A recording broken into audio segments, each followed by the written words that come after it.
Welcome back to Counterculture. He's Pastor Mark. I'm Annie. We are in the Book of Esther. I could be Pastor Mockery because I've been mocking you all morning about. People don't, welcome back. They don't understand. It's been a good hour of you saying welcome back. I know. Right. But it's a great line, and the way you say it is inspiring. Right. Your mockery is a form of flattery. Right. It is a compliment. Right. Don't you feel better? I feel better about me. I feel better most of the time about me. Imitation is the greatest form of flattery. Anne Green Gables. Anne said that right. I know these things. Did she? Is that who said it? Anne? Anne. She and I are just like that. Yes. Carry on. I wanted to say it. Don't say it. Don't. We're in chapter 6 of Esther. Are you ready? Yes. All right. So we're talking about things culture counter. Right? Things that are against the flow, the norm, going against all the things that everybody wants to do. Right? So there's this story in chapter 6 that's fantastic, and we use it in Scripture all the time for all kinds of stuff. But the Bible has this whole concept of give honor to who honor is due. Mm-hmm. Right? And we talk about that all the time. And the problem at churches is we're very, very hesitant to hand out honor because we might offend somebody else. And we might honor somebody who the next day we'll find out isn't exactly who we thought they were. And somehow that is a problem, right? It's funny. I was reading a story today on Fox News about the Boy Scouts that helped with that train accident, right? There were 12 Boy Scouts in a train accident, and they're getting all these kudos because they helped out in the train accident with all these people. And it's funny. We're celebrating, putting them on the television, talking about them, and nobody knows a thing about them, actually. Right? But we give honor because in that moment, it doesn't matter who they were. Right. So the Bible talks about that in Esther chapter 6. So because it's a good story, I'm going to let you read it. And not all the big hard words. So can you read for me 1 through 11? 1 through 11. That's a lot of reading. Chapter 6. That night the king could not sleep. So he ordered the book of the Chronicles, the record of his reign, to be brought in and read to him. Wait. Can I just stop you right there? Okay. What if you ever need to fall asleep? It just popped in my head. Pastor Mark, email me and say, "Can I have your dissertation, Pastor Mark, so I can go to sleep?" Do you have a chronicle of all the things that you do all day that you? Does your wife sit there at night and just read? Yes. Your chronicle of the day. Yes, I know it. Of all the greatness I am. All that you could read at night when you can't sleep. Could you please pull out my days? Tell me about how great I am. Yes. All right. Good. All right. It was found recorded there that Mordecai had exposed Bigthana and that's Bigthana. Whoa, better be careful. Here comes Bigthana. Bigthana and Teresh, 2 of the king's officers who guarded the doorway. You want a Bigthana guarding your doorway. You do. Officers, the whole doorway. Yes, who guarded the doorway, who had conspired to assassinate King Xerxes. Maybe you don't want a Bigthana. You don't want Bigthana.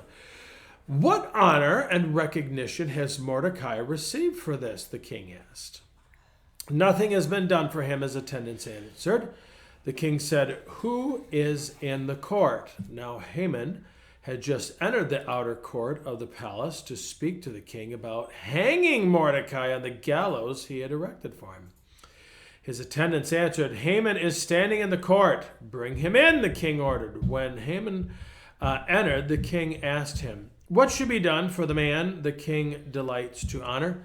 Now Haman thought to himself, "Who is there that the king would rather honor than me?" So he answered the king, "For the man the king delights to honor, have them bring a royal robe for the king has worn, and a horse the king has ridden, one with a royal crest placed on his head. Then let the robe and the horse be entrusted to one of the king's most noble princes.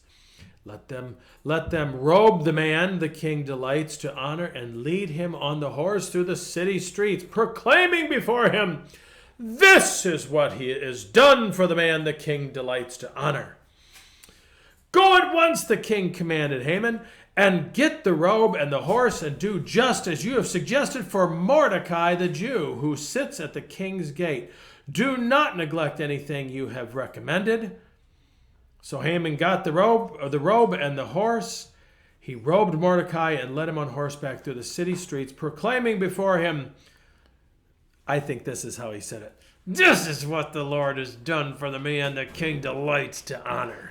That's exactly right. So he traded. Haman ended up from going a rope for Mordecai to a robe for Mordecai. That, sir, will preach. There you go. Why don't you preach it? Is that done? Are we done? That's Thanks for fantastic. joining us next time for...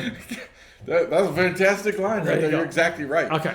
Gotcha. All right. Okay. There's so much in this little story. There is so right? much. First of all, how many of us, part of being counterculture is this idea of thinking, right? And there are lots of people who would like to forget their days, but this high idea of thinking through your day. How often do we think through our day at the people who we interacted with, the people that we did things with, the people that God put in our place, and are we really thinking about how did that interaction go? I love it today. On a couple occasions, you kind of shared your interaction that you had yesterday, right? That's fantastic because you're telling somebody, hey, here's my interaction. Here's what happened. You're replaying it, right? Then people get to ask questions. Then you get to react to it. It keeps you in check. Mm-hmm. But there's a lot of times when we are doing, and that's the part that I did want to get to, right? There's lots of times where we're bringing people up to God in a negative way. Yeah. Haman did want to bring Yeah. Mordecai up to the king in a rope neck stretching event, right? Yes. He had bad intent. What happens with this whole idea of God says, love your enemies? Pray for your enemies. What happens when we're asking God to rain down on our enemies and God says, so about your enemy, here's the deal. Here's what I see. Here's what I feel. Why don't, instead of you hating on your enemy, why don't you love on your enemy? That's a question. That's my question. Yes, it's a very good question. Because I think we are too focused on the culture that says there's a culture of anger right now, I think. I've heard about it. I see it. Uh-huh. It's like everybody's got an axe to grind. They have something. I got to be mad about something. It's like if I don't have something to be mad about, then it's like I don't have any purpose. Mm-hmm. Yep. But I've never found when I'm angry about something that it is a life-giving situation usually. Yeah. It's usually life-taking. It will end up draining me of energy that I could be using toward something positive, or just physical energy. I'm just like I'm exhausted. Mm-hmm. When I see this when people rage, you let them get it out of their system. They say, and then it's like they're just totally exhausted. Mm-hmm. And maybe because and it's also about us when we want someone has to pay. Someone has to be at fault. Yep. And it probably isn't going to be me. So I got to find somebody to blame because I don't want to take a look at my stuff. I don't want to take it. You're okay, I'm okay. Well, except for we're not. Mm-hmm. Sometimes we're not okay. Sometimes we have some stuff that we need to deal with. Yeah. And that's not. We all want to be better people, but we don't want to be better people. I just had my porch replaced, the railings and some other stuff replaced. And I remember, it was funny. I thought the steps going up to my porch were pretty solid until the kid grabbed him, and the kid being in his 20s, by the way, grabbed him. He was just trying. He was going to see how much resistance. They just disintegrated. You've been walking up those. And you know what? I'm kind of glad that he said, "Hey, there's something wrong here." I'm glad when my doctor says to me, I just went to my doctor. Mm-hmm. She said I was 20 pounds overweight. I said, I want a second opinion. She says, you're ugly too. Okay. I tell that joke all the time. Because you are. And it's still fun. I am the funniest person I know. You are. But when I go to my doctor, I don't want my doctor to say, yeah, you're great. I do want to hear that because I want to know that there's nothing wrong. But if there is something awry, alas, I want my doctor to say, Mark, this is the problem.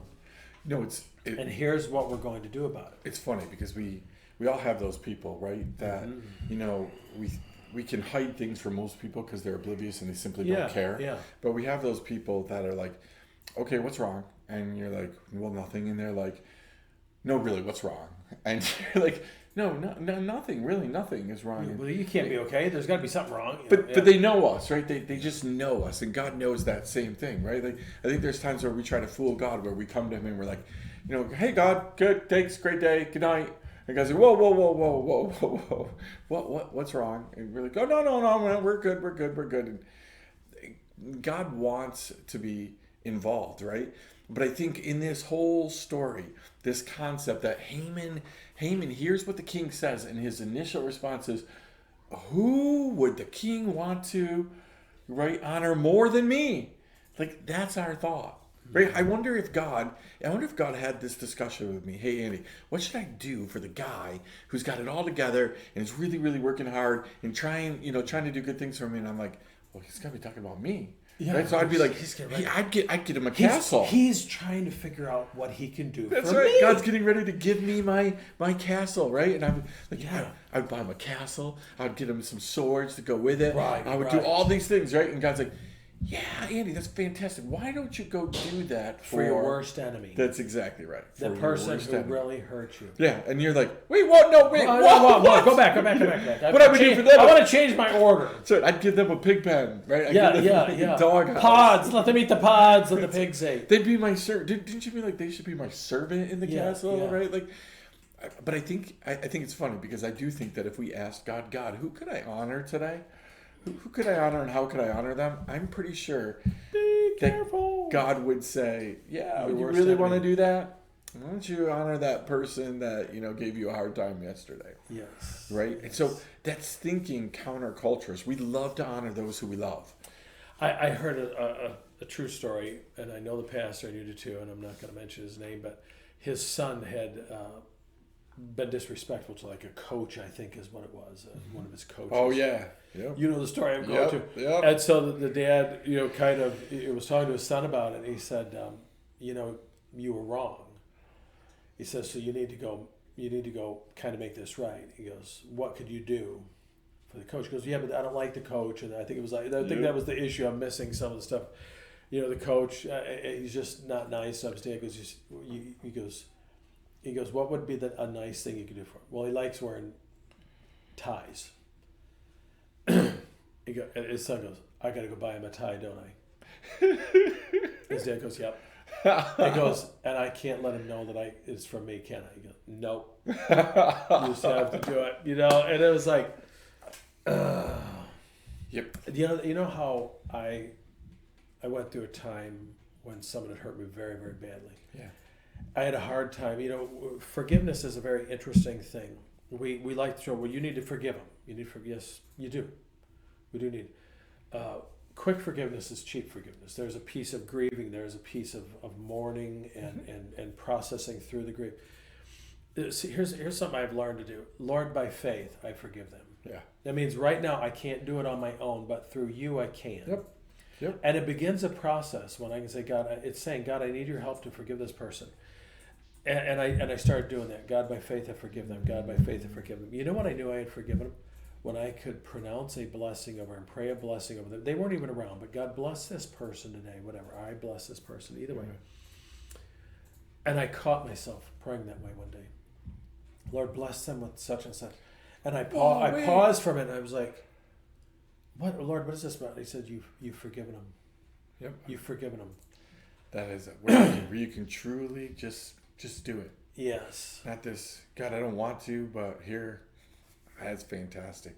I think this whole thing, we live in a culture today where we want to honor people, but we want to honor the people that we want to honor.